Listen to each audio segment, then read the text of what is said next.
وہ اپنے آپ کو نبالتے ہوئے بولی، اسے آنیا سے ہرگز بھی ایسی امید نہیں تھی۔ محبت میں اتنی عقل نہیں ہوتی کہ وہ لڑکیوں کو سمجھائے کہ غلط طریقے سے بننے والے تعلق کبھی تکمیل تک نہیں پہنچتے۔ محبت کہاں سوچتی ہے کہ کوئی کسی کے قابل ہے یا نہیں، ساری سمجھے مفلوج کر دیتی ہے۔ وہ بس سو سکا، کہنے کی ہمت نہ ہوئی۔ وہ دعا کی کسی بات سے اختلاف کر ہی نہیں سکتا تھا۔ ہادی مجھے ڈیٹیل سے ساری بات بتاؤ تاکہ مجھے فیصلہ کرنے میں آسانی ہو کہ کس کا قصور ہے۔ وہ اب اپنے حواسوں میں تھی، وہ بیٹھ کر رونے والوں میں سے نہیں تھی۔ اب اسے فیصلہ کرنا تھا کہ وہ کیا کرے۔ ہادی نمرا سے حاصل کردہ ساری تفصیل بتانے لگا۔ تمہیں لگتا ہے وہ شخص ویسا ہی ہے جیسا نمرا نے بتایا ہے؟ ساری بات سننے کے بعد اس نے پرخیال انداز میں کہا۔ مطلب؟ وہ بری طرح چونکا۔ مطلب یہ کہ ضروری نہیں کہ جیسا نظر آ رہا ہو وہ اصل میں بھی ویسا ہو۔ ہم دوسروں کی معلومات پر انحصار نہیں کر سکتے۔ تم خود اس کے بارے میں سب پتہ کرواؤ۔ آپ ٹھیک کہہ رہی ہیں، بس یہ ولید والا مسئلہ ختم ہو جائے تو پھر میں خود ساری معلومات اکٹھی کروں گا۔ وہ تابع داری سے بولا۔ سوری، میں اس بارے میں تو پوچھنا ہی بھول گئی۔ بتاؤ کہاں تک وہ معاملہ پہنچا؟ اس نے ندامت سے پوچھا۔ بس 3 دن بعد دی اینڈ ہو جائے گا۔ سارا پلان ریڈی ہے۔ البرٹو اور مرینا بھی فل فارم میں ہیں۔ انشاءاللہ سب اچھا ہوگا۔ ویسے ان دونوں کو یہ نام کہاں سے مل گئے؟ مرینا تو پھر بھی چلو ٹھیک ہے، مگر البرٹو ایسے لگتا ہے جیسے کسی اچھے خاصے البرٹ نام کے بندے کے کان مروڑے ہوں۔ وہ ہنستے ہوئے بولی، میں ہوتی تو کم سے کم نام تو اچھے رکھتی ان دونوں کے۔ صحیح کہہ رہی ہیں، عمر نے تو واقعی عجیب نام رکھا ہے۔ خیر آپ بتائیے کہ آپریشن کب ہے؟ وہ موضوع بدلتے ہوئے بولا، 2 ہفتوں بعد ہے۔ دعا کرنا میں پھر سے اپنے پیروں پہ کھڑی ہو جاؤں۔ میں چاہتی ہوں میں بھاگوں دوڑوں، اپنے پیروں پہ چلتی جاؤں، بغیر رکے ادھر سے ادھر گول گول گھوموں، پنجوں اور ایڑیوں کے بل اچھلتی پھروں۔ وہ زندگی سے بھرپور لوگوں کو ادھر سے ادھر چلتے پھرتے دیکھ کر حسرت سے کہہ رہی تھی۔ ہادی خاموش سا ہو گیا۔ دعا نے اس کی خاموشی محسوس کر لی تھی۔ وہ ایک مزے کی بات بتاؤں، میں نے سوچ لیا ہے جب میں ٹھیک ہو جاؤں گی تو اتنا چلوں گی کہ پیدل ہی انڈیا سے پاکستان آ جاؤں گی۔ وہ بے اختیار ہنس دیا۔ وہ جانتا تھا کہ وہ کسی بھی کیفیت کو زیادہ دیر تک خود پر سوار نہیں کرتی تھی۔ اچھا چلو ٹھیک ہے، مجھے اپڈیٹ کرتے رہنا کہ کیا ہو رہا ہے، پھر بات ہوگی۔ خدا حافظ۔ خدا حافظ ماہی میڈم، اپنا خیال رکھیے گا، اس نے مدھم سے لہجے میں تلقین کی۔ فون بند کر کے وہیں میز پر رکھ کر وہ سوچوں میں ڈوب گئی۔ کچھ دیر بعد اس نے دوبارہ فون اٹھا لیا۔ السلام علیکم امی، کیسی ہیں آپ؟ وعلیکم السلام، میں ٹھیک ہوں، تم بتاؤ سب خیریت ہے نا؟ انہوں نے تشویش سے پوچھا۔ سب خیریت ہے، آپ میری آنیا سے بات کروا دیں، وہ میری کال نہیں اٹھا رہی۔ آنیا تو ابھی انسٹیٹیوٹ میں ہوگی، کیا خاص بات کرنی ہے اس سے؟ اف امی، خود ہی تو کہا تھا آپ نے کہ آنیا کو سمجھاؤ، اسی لیے بات کرنا چاہ رہی تھی، وہ جھنجھلا کے بولی۔ کچھ دیر ادھر ادھر کی باتیں کرنے کے بعد اس نے فون بند کر دیا۔ اسے لگ رہا تھا جیسے آنیا اسے جان بوجھ کے اگنور کر رہی تھی، اس سے بات نہیں کرنا چاہ رہی تھی۔ نہ جانے اسے وہاں بیٹھے کتنی دیر ہو گئی تھی۔ سامنے سے آتی سونیا کو دیکھ کر اس نے سوچا، گیتی تم ابھی تک یہیں ہو؟ مجھے لگا تم چلی گئی ہوگی۔ وہ شدید حیرانی سے بولی، ہاں وہ میں تمہارا انتظار کر رہی تھی کہ کب تم آؤ تو ہم مل کے لنچ کریں، وہ بات بناتے ہوئے بولی۔ تم 3 گھنٹوں سے میرا انتظار کر رہی تھی؟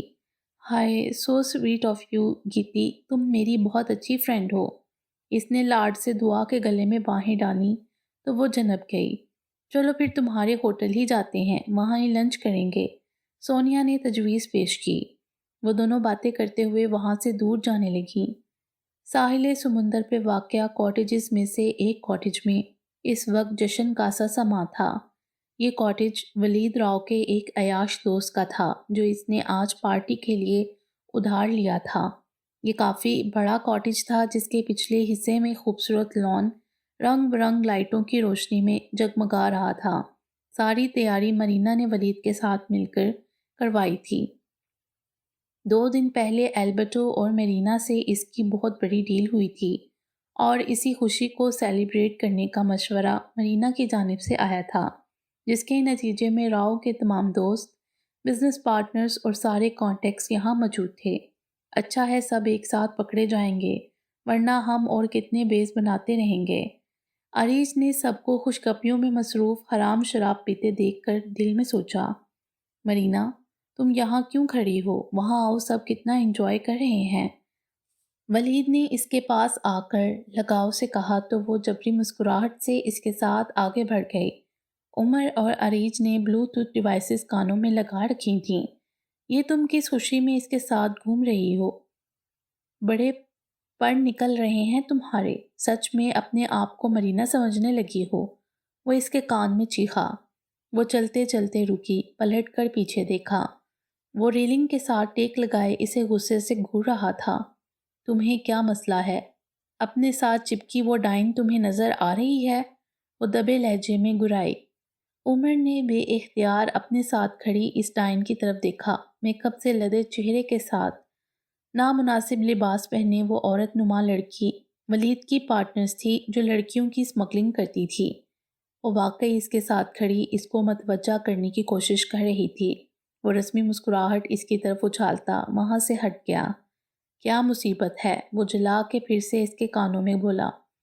ہاں پتہ ہے سب، میرے سامنے اسے مصیبت کہہ رہے ہو، ورنہ دل میں تو لڈو کیا ساری مٹھائیاں پھوٹ رہی ہوں گی۔ وہ بظاہر سب سے ہیلو ہائی کرتی اس پہ غصہ ہوئی۔ اچھا چھوڑو یہ سب باتیں، منشا صاحب ابھی تک کیوں نہیں آئے؟ اس نے کام کی بات پوچھی۔ منشا بھائی بلوچستان میں دہشت گردی کا بڑا ذریعہ تھا، ابھی تک صرف اس کا انتظار ہو رہا تھا کیونکہ وہ بہت کم منظر عام پہ آتا تھا۔ ولید راؤ ان کی سوچ سے کہیں زیادہ آگے تھا۔ ملک میں بڑھتے جرائم کی 50% ذمہ داری اس نے سنبھالی ہوئی تھی، جسے وہ اپنے سہولت کاروں کے ذریعے باخوبی نبھا رہا تھا۔ تھوڑے انتظار کے بعد وہ بھی چلا آیا جس کے انتظار میں سب ہلکان ہو رہے تھے۔ 40 سال کا توانا مرد اور چہرے پر چھائی صفاقی۔ عریج نے اسے دیکھ کر بے اختیار جھرجھری لی۔ سر وہ آ چکا ہے، ہمارے مطلوبہ سارے مجرم آ چکے ہیں۔ میرا خیال ہے کہ چھاپہ مار دیا جائے، یہ مناسب وقت ہے۔ میں جیسے ہی سگنل دوں آپ لوگ اٹیک کر دیجیے گا۔ عمر سب سے ذرا دور ہٹ کے بات کر رہا تھا، نظریں ہنوز عریج پہ تھیں جو تتلی کی مانند ادھر ادھر منڈلا رہی تھی۔ اس کو تو بعد میں پوچھوں گا، غصے سے کرتے ہوئے اس نے سوچا۔ وہ آگے بڑھا تاکہ راؤ اور منشا کی باتیں سن سکے۔ راؤ میں بس تمہارے لیے یہاں آیا ہوں، ورنہ تم جانتے ہو کہ میں عموماً اپنے علاقے سے باہر نکلنا پسند نہیں کرتا، منشا نحوت سے کہہ رہا تھا۔ یہ تو آپ کی نوازش ہے منشا بھائی، ولید نے خوشامدانہ انداز اختیار کیا۔ اس سے ملیے، یہ ہے البرٹو، اسی سے میری ساری ڈیلز ہوتی ہیں آج کل، بہت کمال بندہ ہے یہ۔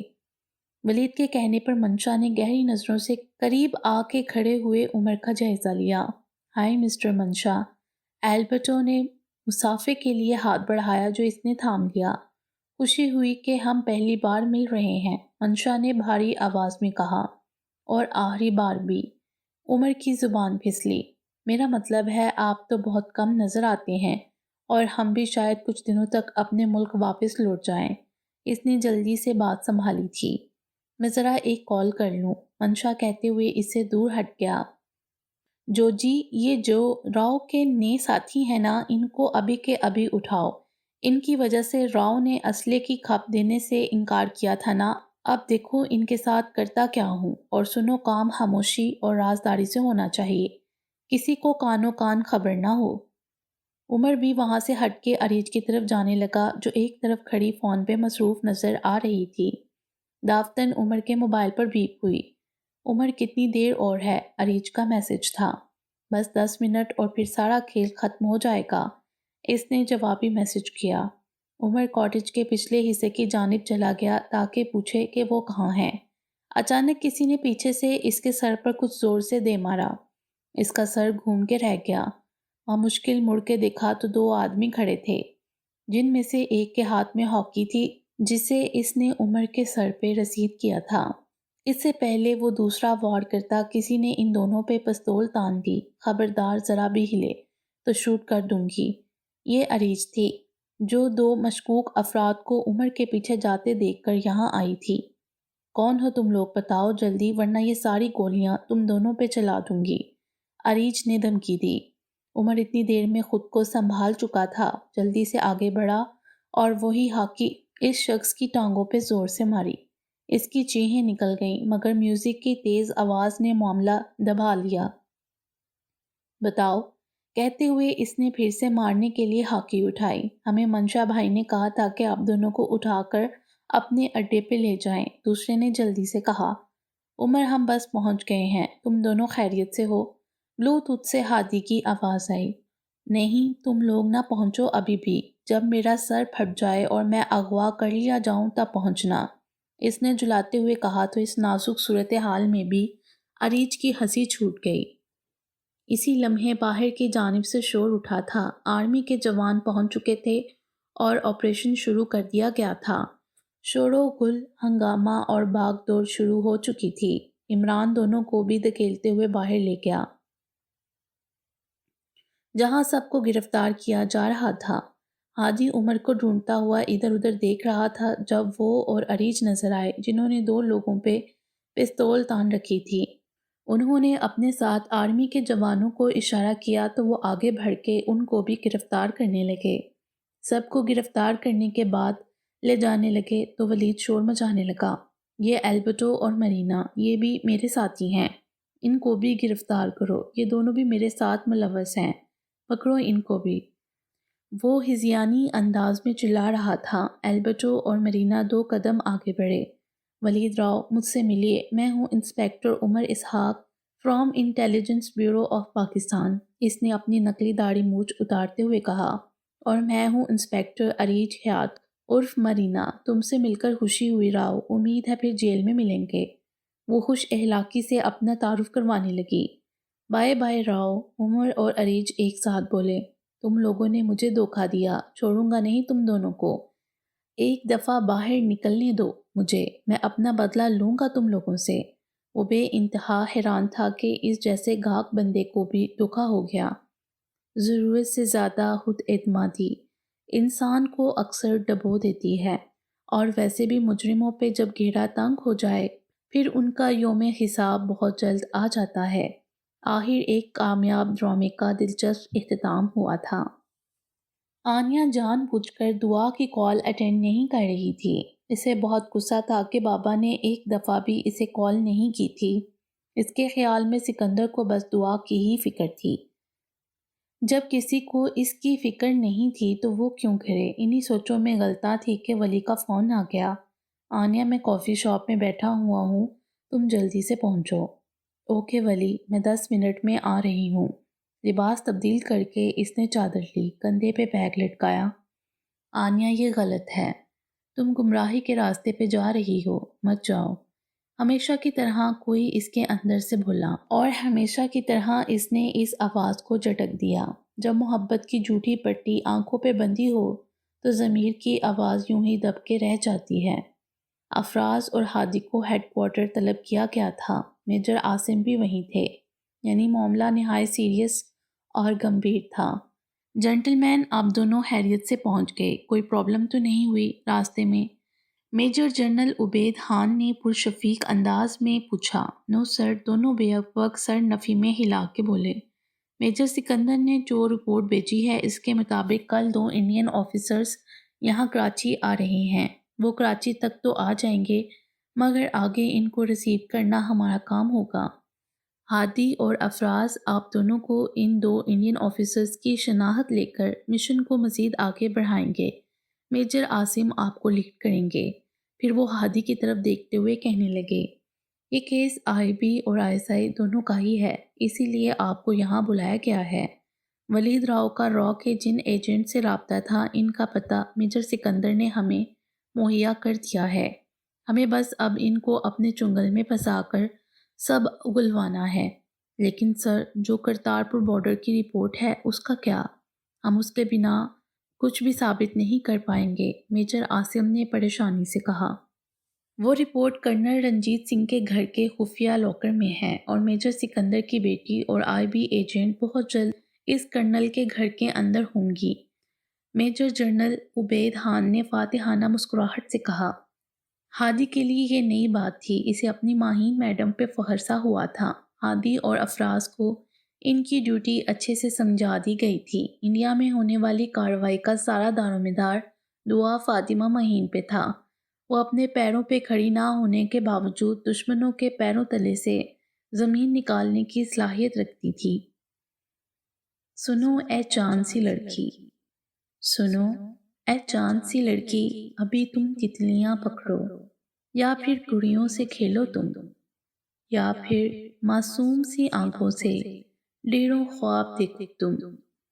فراز و فیض محسن کی کتابیں مت ابھی پڑھنا، یہ سب لفظوں کے ساحر ہیں، تمہیں الجھا کے رکھ دیں گے۔ تمہیں معلوم ہی کب ہے محبت کے لبادے میں ہوس اور حرص ہوتی ہے۔ یہ انسانوں کی دنیا ہے، مگر ان سے کہیں بڑھ کر یہاں وحشی درندے ہیں، وہ وحشی جن کی آنکھوں میں مچلتے پیار کے پیچھے ہوس اور حرص ہوتی ہے۔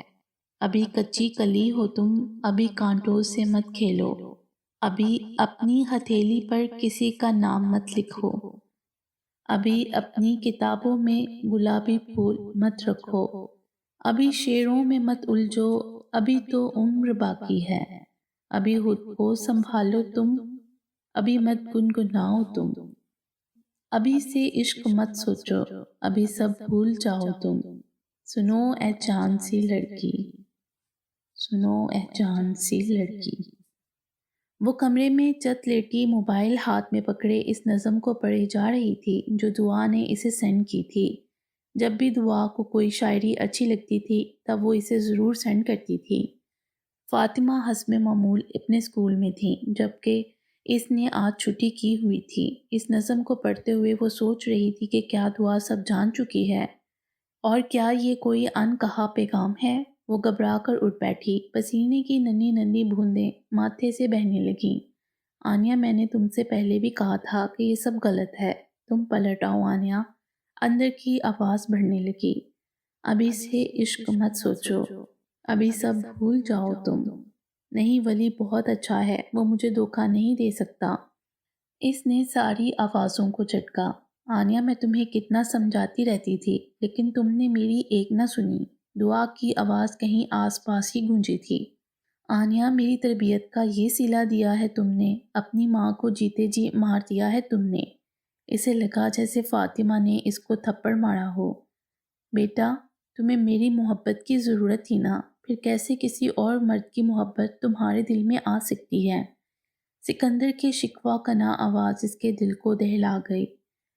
سونیا، یہ اب ہماری دوست رہی نہیں، یہ غلط لڑکی بن گئی ہے۔ نمرا کا غصے والا انداز۔ آنی، تم اچھی لڑکی نہیں ہو۔ سونیا کی بے روحی۔ سنو اے چاند سی لڑکی، سنو اے چاند سی لڑکی، محبت کے لبادے میں ہوس اور حرص ہوتی ہے۔ ساری آوازیں گھٹ مٹ سی ہونے لگیں، دعا کی، فاطمہ کی، سکندر اور اس کی دوستوں کی۔ آہ! وہ چلا اٹھی، میں اچھی لڑکی ہوں، کیا محبت کرنا کوئی جرم ہے؟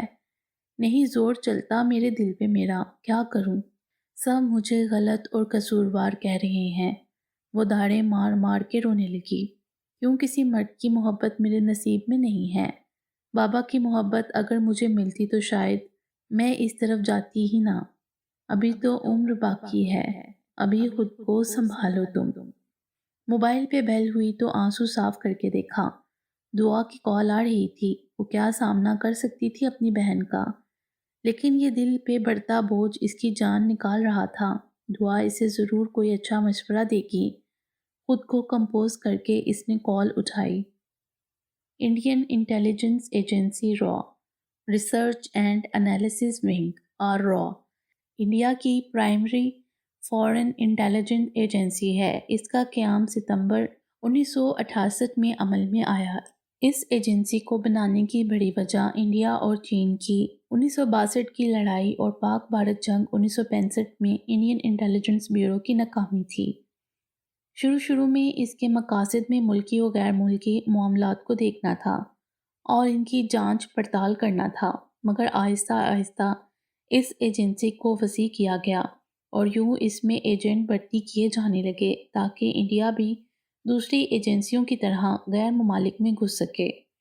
کراچی میں را کے 2 نئے ایجنٹس آ چکے تھے، جس کی وجہ سے پہلے سے موجود ایجنٹس کے کاموں میں آسانی پیدا ہو گئی تھی۔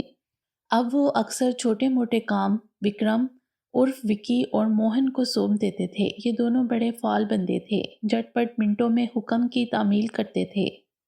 ورما اور راجیش تو ان کے کام کی وجہ سے بہت خوش تھے، مگر وکاش اپنی شکی عادت کے مطابق ان دونوں پہ ابھی اعتبار نہیں کرتا تھا۔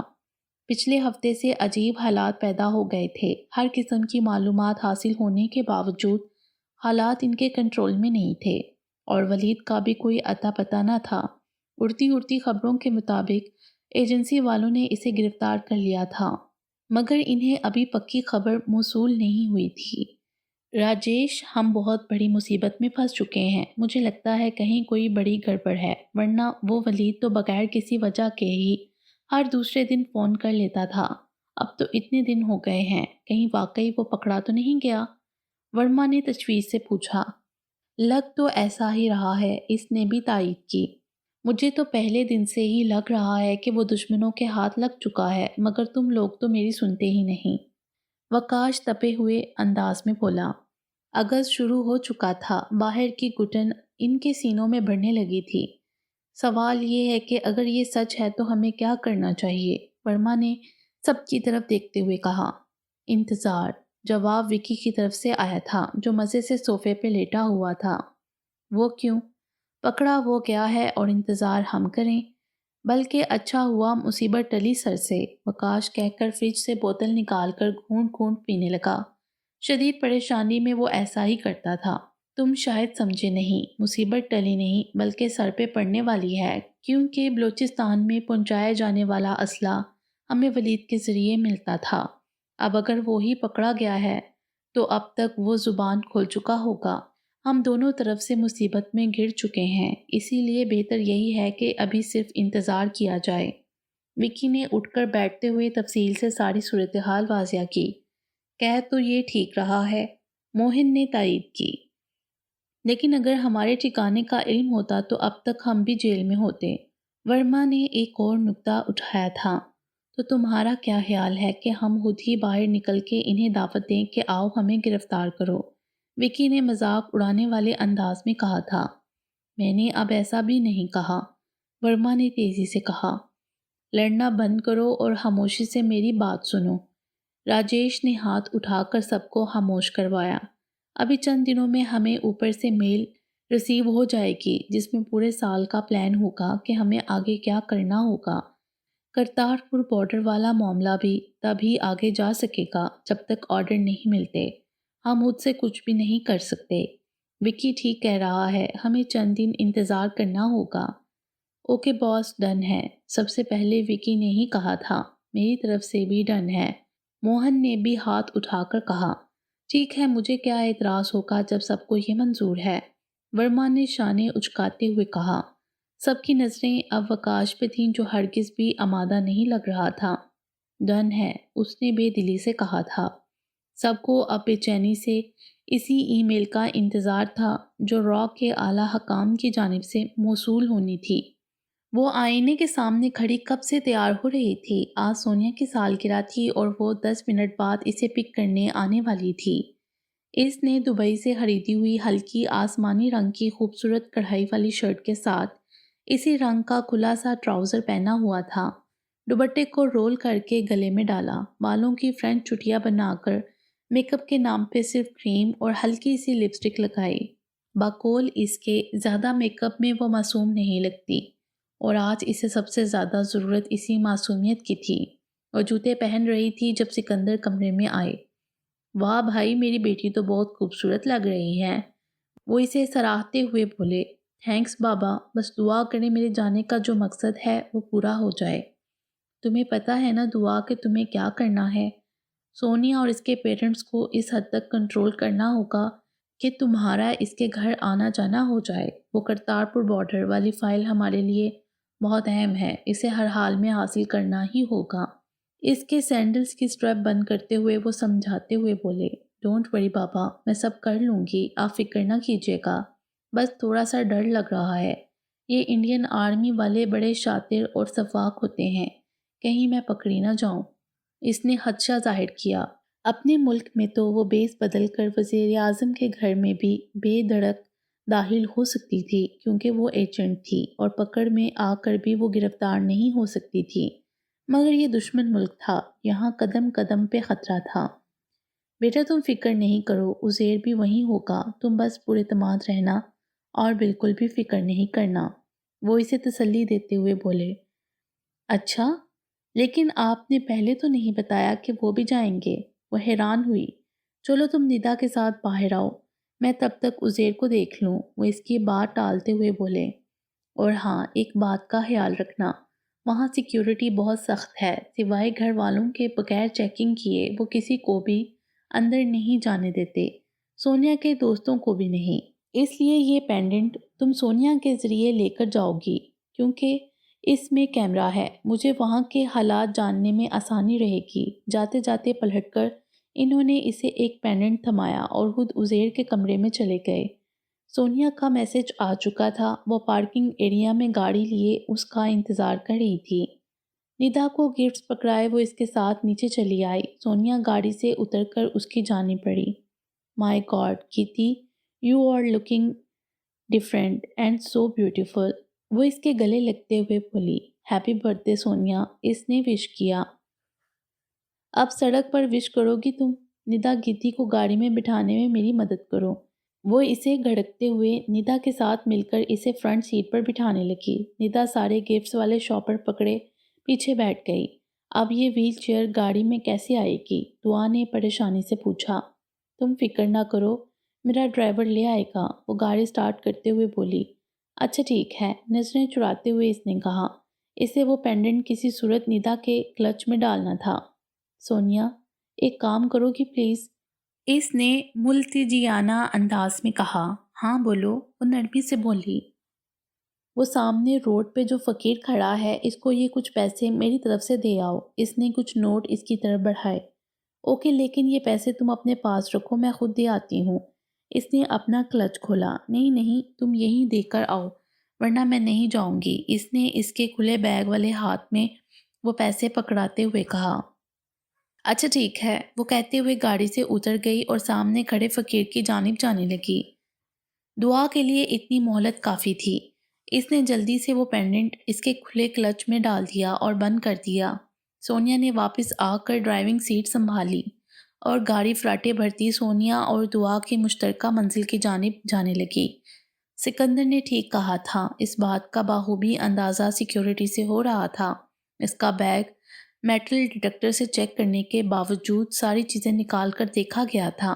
اس کی خود کی بھی سکیننگ کی گئی تھی۔ آئی ایم سوری گیتی، مگر ڈیڈ بہت کانشیس ہیں، اس لیے یہ معمول کا کام ہے۔ سونیا نے معذرت کی، جو اس نے اٹس اوکے کہہ کر قبول کر لی۔ یہ تقریب بڑے پیمانے پر کی گئی تھی، خاص بڑے لوگوں کو اور میڈیا کو بھی مدعو کیا گیا تھا۔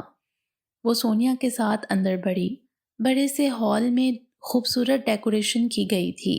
تقریباً سارے مہمان آ چکے تھے، زیادہ تر سونیا کے دوست تھے۔ اس کی انٹری سے سبھی اس کی جانب متوجہ ہو گئے۔ ایک خوبصورت مفلوج لڑکی کی موجودگی سب کے لیے حیران کن تھی۔ وہ سب کو نظر انداز کرتی ہوئی ڈاکٹر نیہا کی طرف بڑھی، جو ایک بڑی بڑی سی مونچھوں والے مرد کے ساتھ کھڑی تھیں، جو یقیناً سونیا کا باپ تھا۔ Hello doctor Neha. Hello sir. Neha اسے دیکھ کر بے انتہا خوش ہوئی تھی۔ رنجیت، یہ ہے وہ پرنسس جو سونیا کی دوست اور میری پیشنٹ ہے، بہت کیوٹ ہے یہ۔ اس نے خوش دلی سے اس کا تعارف کروایا تھا۔ ہاں، یہ تو واقعی بہت سادہ اور معصوم ہے، کرنل رنجیت نے تائید کی۔ کیسی ہو تم گیتی؟ بھائی، ہمارے گھر میں تو سارا وقت صرف تمہارا ہی ذکر ہوتا رہتا ہے، لیکن غلط نہیں ہوتا، تم نے میری بیٹی کو ٹوٹلی چینج کر دیا ہے، اب وہ بہت خوش رہنے لگی ہے۔ دور کھڑی کہکے لگاتی سونیا کو دیکھ کر وہ بھی مسکرا دی۔ انکل، چھوڑیں یہ سب باتیں، میں آپ کے لیے اور ڈاکٹر نیہا کے لیے گفٹ لائی ہوں۔ اس نے ندا کو اشارہ کیا اور اسے دو بڑے سے شاپر لے کر ان دونوں کو تھما دیے۔ اوہ سو کیوٹ گیتی، ہمارے لیے گفٹس کی کیا ضرورت تھی بھلا، برتھ ڈے تو سونیا کا ہے نا، ڈاکٹر نیہا نے خوش ہوتے ہوئے کہا۔ اس کے لیے بھی لے کر آئی ہوں، لیکن پہلی بار جب کسی کے گھر جاتے ہیں تو گفٹ لے کر جاتے ہیں نا، ایسے خالی ہاتھ جانا اچھا نہیں لگتا۔ اگر آپ میرے گفٹ استعمال کریں گے تو مجھے خوشی ہوگی، وہ رسانیت سے مسکراتے ہوئے کہہ رہی تھی۔ آپ دونوں سے مل کر بہت خوشی ہوئی، میں سونیا کو بھی گفٹ دے آتی ہوں۔ وہ ویل چیئر دھکیلتی ہوئی اس کے پاس چلی گئی۔ کتنی ڈیسنٹ لڑکی ہے، کرنل رنجیت کا تبصرہ اس کے کانوں میں پڑا تھا۔ وہ مسکرا اٹھی۔ سونیا تم ادھر ذرا سائڈ پر آؤ، میں تمہیں تمہارا گفٹ سیپریٹلی دینا چاہتی ہوں۔ اس کے کہنے پر سونیا ہنستے ہوئے اسے لے کر سب سے دور آخر والے ٹیبل پر آ گئی۔ یہ لو تمہارا گفٹ۔ اس نے ایک پیارا سا باکس اس کی جانب بڑھایا۔ واو، تھینک یو سو مچ، وہ گفٹ کھولتے ہوئے بولی۔ سونیا کی مکمل توجہ اس گفٹ پر تھی۔ کلچ اس نے اپنے کندھے پر پہنا ہوا تھا۔ اب وہ کیا کرے، کچھ سوچتے ہوئے دعا نے سرسری سے انداز میں پوچھا۔ سونیا ویسے تمہارا کلچ بہت پیارا ہے، کہاں سے لیا ہے؟ ارے تمہیں اچھا لگا، لو تم رکھ لو نا۔ اس نے فوراً اپنا کلچ اس کی جولی میں رکھ دیا۔ وہ اب گفٹ کھول چکی تھی۔ اس خوبصورت ڈبیا میں ایک خوبصورت سا بریسلیٹ تھا۔ واو، اٹس سو بیوٹیفل، وہ مکمل طور پر مگن ہو چکی تھی۔ نظریں بچاتے ہوئے اس نے جلدی سے وہ پینڈنٹ سونیا کے کلچ سے نکال لیا۔ یہ لو سونیا تمہارا کلچ، میں تو یوں ہی کہہ رہی تھی، میں یہ نہیں لے سکتی۔ اس نے اس کا کلچ اس کے ہاتھ میں تھمایا۔ لیکن تمہیں تو یہ اچھا لگا نا؟ ہاں، لیکن جو چیز اچھی لگے ضروری تو نہیں انسان وہ حاصل بھی کر لے۔ ویسے بھی یہ تمہاری ملکیت ہے اور میں دوسروں کا حق نہیں لے سکتی، اس نے دو ٹوک کہا۔ گیتی، تم نے بھی تو مجھے گفٹ دیا ہے تو کیا میں نہیں دے سکتی؟ سونیا نے ناراض ہوتے ہوئے کہا۔ اچھا ٹھیک ہے، تم بھی مجھے میری برتھ ڈے پہ گفٹ دے دینا۔ اس نے حساب برابر کرنے کی کوشش کی۔ اوکے، برتھ ڈے پہ ڈن ہے پھر۔ سونیا نے بے دلی سے ہاں کی۔ اچھا چلو کیک کاٹو جا کر، سب تمہارا ویٹ کر رہے ہیں۔ میں بھی 5 منٹ میں آتی ہوں، دعا نے اس کو جانے کا اشارہ کیا۔ جانا پورے 5 منٹ بعد۔ وہ اپنا کلچ دوبارہ سے گلے میں ڈالتے ہوئے کہہ کر کیک کاٹنے چلی گئی۔ یہ کیپٹن USA کہاں ہے؟ بابا نے تو کہا تھا کہ وہ بھی ادھر ہی ہوں گے، مگر نظر تو نہیں آ رہے۔ وہ اسے ادھر ادھر ڈھونڈتے ہوئے بولی۔ میڈم، کیا میں آپ کا انٹرویو لے سکتا ہوں؟ ایک رپورٹر اس کے پاس آ کر بولا۔ جی نہیں۔ وہ اسے بغیر دیکھے 2 لفظی جواب دے کر پھر سے عزیر کی تلاش میں نظریں دوڑانے لگی۔ غالباً آپ کسی کو تلاش کر رہی ہیں، اس نے بات بڑھانے کی خاطر کہا۔ وہاں سب مہمان میڈیا والوں کو اپنے اپنے تاثرات بتا رہے تھے کہ آج کی سالگرہ کیسی جا رہی ہے۔ مسٹر رپورٹر، میں کسی کو نہیں ڈھونڈ رہی، بہتر ہوگا کہ آپ یہاں سے 9-2-11 ہو جائیں، اس کی جانب غصے سے دیکھ کر کہتے کہتے وہ رکی۔ چہرے پر گول چشمہ اور ہلکی سی داڑھی مونچھ لگائے وہ رپورٹر۔ دعا کو ایک لمحہ لگا تھا اسے پہچاننے میں۔ جی، میں اصل میں نقلی امریکہ صاحب کو ڈھونڈ رہی ہوں، اگر آپ کچھ مدد کر سکیں تو۔ وہ مسکراہٹ دبائے معصومیت سے پوچھنے لگی تو عزیر بے ساختہ ہنس دیا۔ ویسے مس گیتی، کیا کسی نے آپ کو بتایا ہے کہ آج آپ کچھ اچھی لگ رہی ہیں؟ وہ نرمی سے اسے نگاہوں کے حصار میں لیے پوچھ رہا تھا۔ جی، میرے بابا نے بتایا تھا، وہ زور و شور سے سر ہلاتے ہوئے بولی۔ لیکن آپ ذرا بھی اچھے نہیں لگ رہے مسٹر چشماٹو، عجیب سی مخلوق لگ رہے ہیں، اس نے ناک سکیڑتے ہوئے کہا تھا۔ ٹھیک ہے، میں چلتا ہوں پھر، میں تو آپ کا خیال کر کے آ گیا تھا کہ آپ اکیلی ہیں۔ کوئی نہ، اٹس اوکے، وہ رخ موڑ کے جانے لگا۔ سنیں عزیر، اس نے بے اختیار پکارا۔ کیا میں نے آپ کو ناراض کر دیا ہے؟ اس نے ہولے سے پوچھا۔ جی بالکل۔ دعا میڈم، آپ کو کیا لگتا ہے کہ ایکٹنگ صرف آپ کو آتی ہے؟ وہ معصومیت سے بولا۔ اچھا، آئی ایم سوری، میں جانتی ہوں کہ آپ یہاں صرف میرے لیے آئے ہیں، وہ ندامت سے نظریں جھکائے بولی۔ اٹس اوکے، میں نے آپ کو معاف کیا، عزیر نے فراخ دلی سے کہا۔ لیکن مس دعا سکندر، ایک بات تو آپ کو ماننی ہوگی کہ… وہ پل بھر کو رکا کہ میں آپ سے اچھا ایکٹر ہوں، شرارت سے کہہ کر وہ بھاگا تھا وہاں سے۔ اف، اس کیپٹن خروس کو اللہ پوچھے، مجھے پاگل بنا دیا، مجھے، جس نے آدھی دنیا کو پاگل بنایا ہوا ہے۔ وہ کلستے ہوئے سونیا کی طرف جانے لگی۔ پینڈنٹ اس نے گلے میں پہن لیا تھا۔ اس کا ارادہ تھا کہ سونیا کی سالگرہ کی تقریب کے بعد وہ سارا گھر دیکھے گی تاکہ پتہ تو چلے کہ کرنل رنجیت کا کمرہ کون سا ہے۔ باقی انشاءاللہ اگلی ویڈیو میں۔ امید ہے آپ کو ہماری یہ ویڈیو پسند آئی ہوگی۔ ہمارے چینل کو سبسکرائب کریں اور بیل آئیکن کو پریس کر دیں ہمارے چینل کی لیٹسٹ اپڈیٹس حاصل کرنے کے لیے۔ شکریہ۔